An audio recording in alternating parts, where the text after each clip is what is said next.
Hello, and welcome to Module 4 on Informational Text in the Building Literacy and Social Studies webinar series. This is the fourth module in a series of modules around the ELA literacy standards that are specific to social studies. This module will introduce participants to the use of informational text in their classroom. And as a result of the session, participants will be able to describe informational text and broaden their understanding of the meaning of informational text, connect the use of informational text to their teaching practices, and reflect on how they are currently using informational text. To start off, we're going to look at an article that's exploring what is informational text, called "You Want Me to Read What?" This is an ASCD article found on the internet, and you can access the article through the webinar materials link as part of this webinar. Before you start reading the article, if you're by yourself or with a group, we want you to think about what is informational text. When you hear that, that phrase, what comes to your mind? And then also think about how you currently use informational text in your social studies classroom. Then, this might be a good time to pause the webinar, take some time to read the article, either individually or as a group. And in the handouts that accompany this webinar, you can access these before reading and then after reading questions in order to process this article. After you've read the article, think either to yourself or with your group about how the article changed your definition of informational text. Did you think more broadly about informational text in terms of thinking about it more than just written text? The current thinking about informational text within the ELA literacy standards for history and social studies is to think about the meaning of text as broader than just written text. So especially in a social studies classroom, this could mean political cartoons, songs, images, anything that students can garner information from. So we're going to take a look at a video clip from a social studies classroom. And this particular classroom is actually in the United Kingdom. And we are going to look at how this teacher approaches a particular lesson and think about how the teacher and the students are using different kinds of informational text.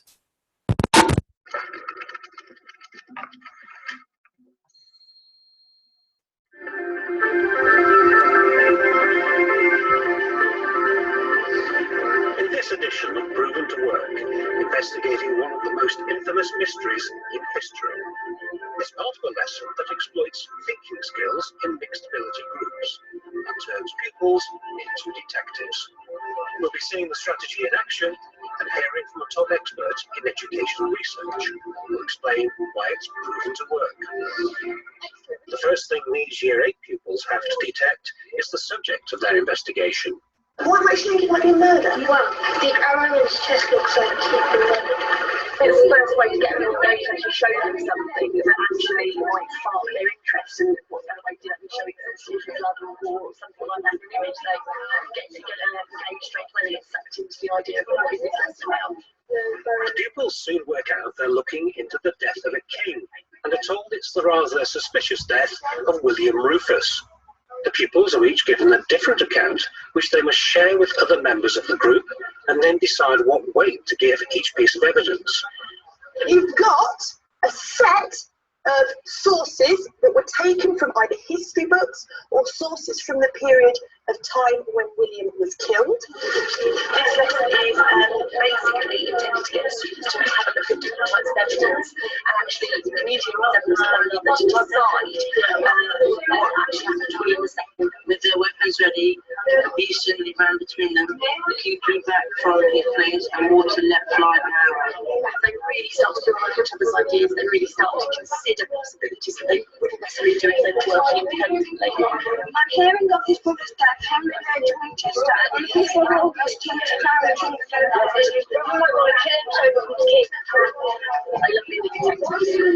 The pupils first have to decide for themselves what happened to William and then make a group judgment. I think it was one that actually got water and some shot him.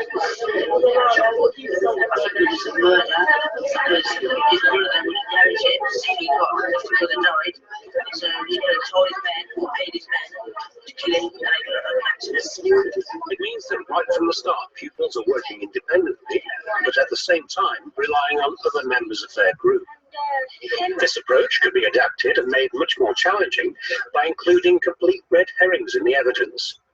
The lesson is being observed by Philip accordingly, Director of the Centre for the Use of Research and Evidence in Education. Although they assign specific roles to people, what you got the pupils to do was to think about what it means to be a good listener, what it means to be a good sharer of information, and she set up the task so it was genuinely interdependent by asking all the pupils to hold bits of information for themselves. It meant that everyone only had one piece of information and relied on each other. It meant that children who are slower to read were able to use their listening skills as well as their reading skills. Right then, there's been some real heavy debating going on some of these front tables. It's actually very impressive. Was it an accident or was it a murder? Our people think it was a murder, because if it was like a mishap, they would have gone over to see if he was alright or not, but in the sources it doesn't say anything about that. That was an accident because William got in the way as an arrow and it hit him. Miss, I don't think his dad even was there. I just think he just aimed at King William. This detective work is an example of thinking skills which, according to the research, can be effective across the curriculum. When you try and take research and development about particular techniques that are good for deep thinking and embed them in lots of different subjects. So there are bodies of work about thinking through history, thinking through English, thinking through stories, thinking through poems, thinking through geography, thinking through science. So the same kind of techniques exist so that the young people begin to be skilled at the inquiry techniques and can carry them between lessons and make connections between subjects as well as the teachers doing that.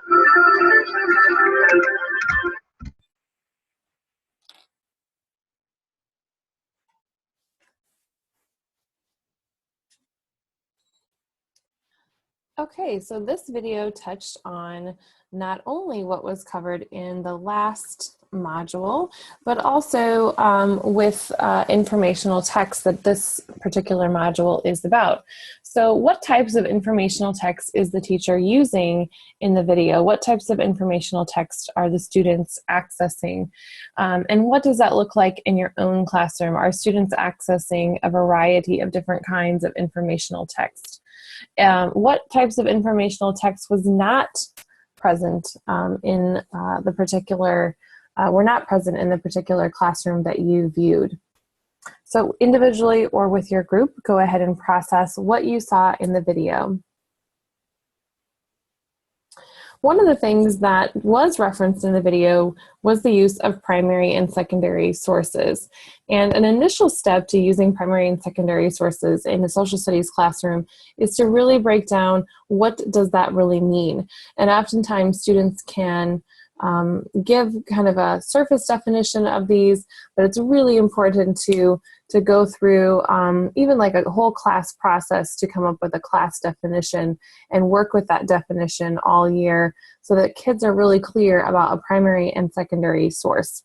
So within your group or by yourself, think about and write down your own definition of what a primary and secondary source is, and think about their use within the realm of informational text.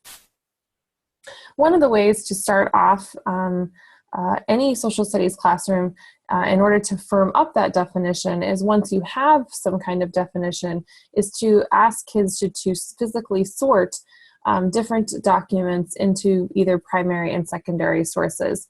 This can lead to really rich discussion about those sources that are sort of on the border or questionable, and can really get kids to see that it's not always a clean answer as to what could be considered primary or secondary. So within the webinar materials for this particular module, you will see a document labeled Primary versus Secondary Sources Sort. And this might be a good time to pause the webinar to do this activity by yourself or with your small or large group. In order to effectively do that sort, You may want to first establish a definition, either with your group or with your students if you're doing this in the classroom. So this is just one example of a definition showing the differences between primary and secondary sources.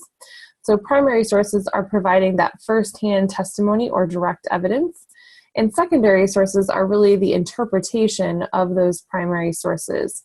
So kids having that very clear delineation is really important to then have that conversation about seeing primary sources and secondary sources as informational text. Going along with this discussion on primary sources, it's also really critical to have a discussion with students and to consistently throughout the year refer to the reliability of those sources. And we saw a little bit of that in the video clip that we just watched in terms of which of the sources that the kids were analyzing were more or less reliable. So in thinking about this, a couple ways to process this with students might be to give them some of these scenarios.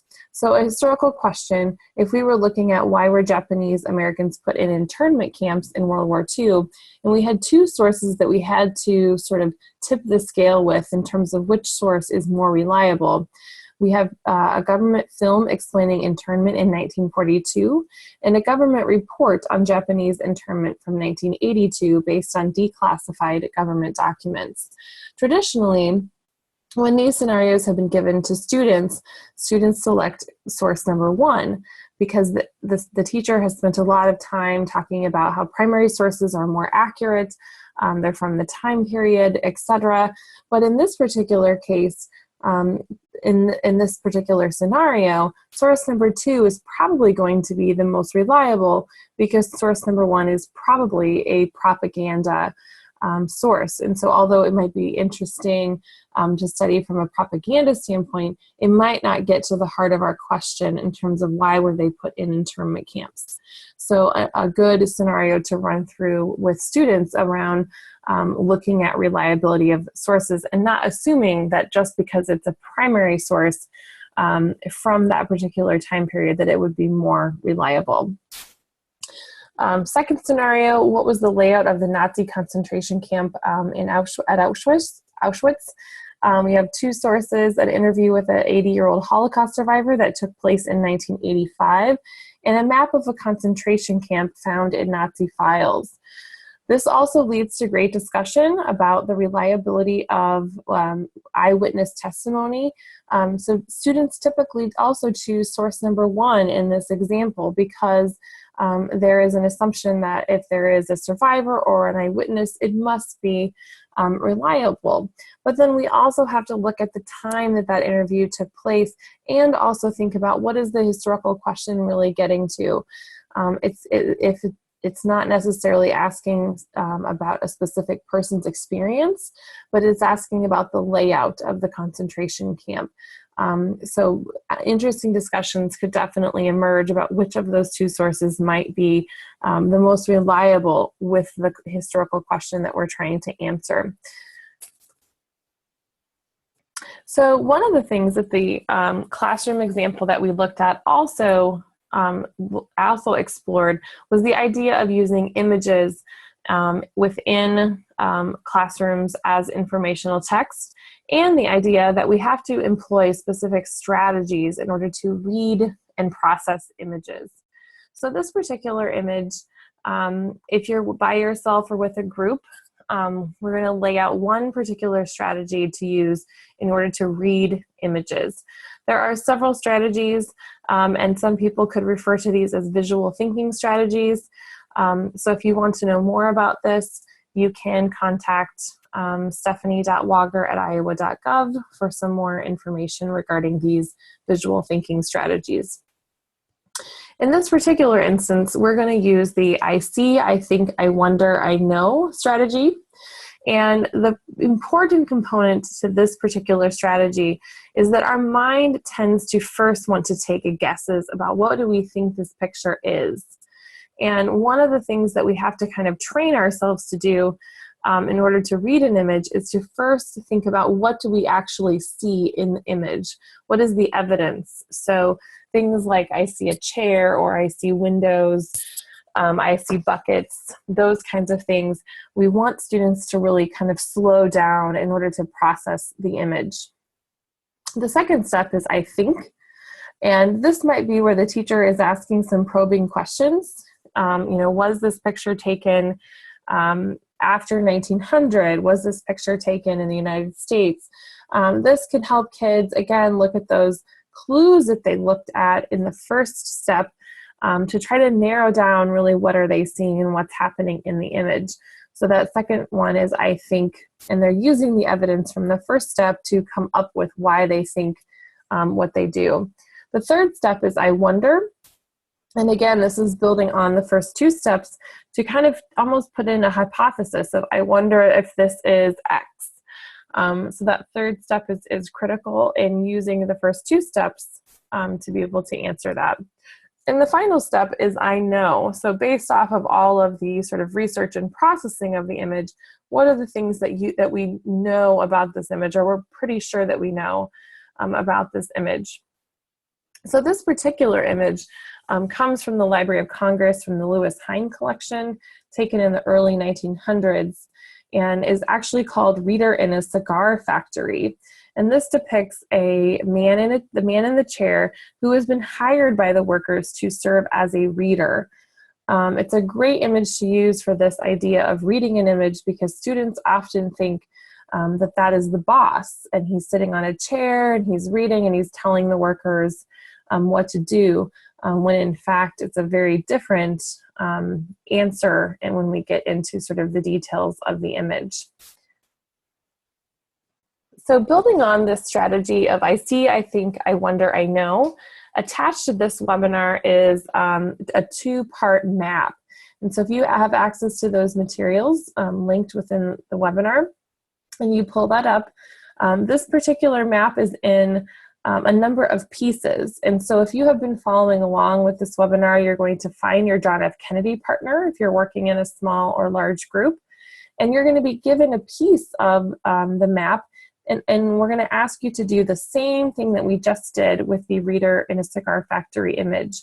Go through that piece of the map and go through what do you see, what do you think, what do you wonder, and then what do you know based off of the evidence that you have found from that image.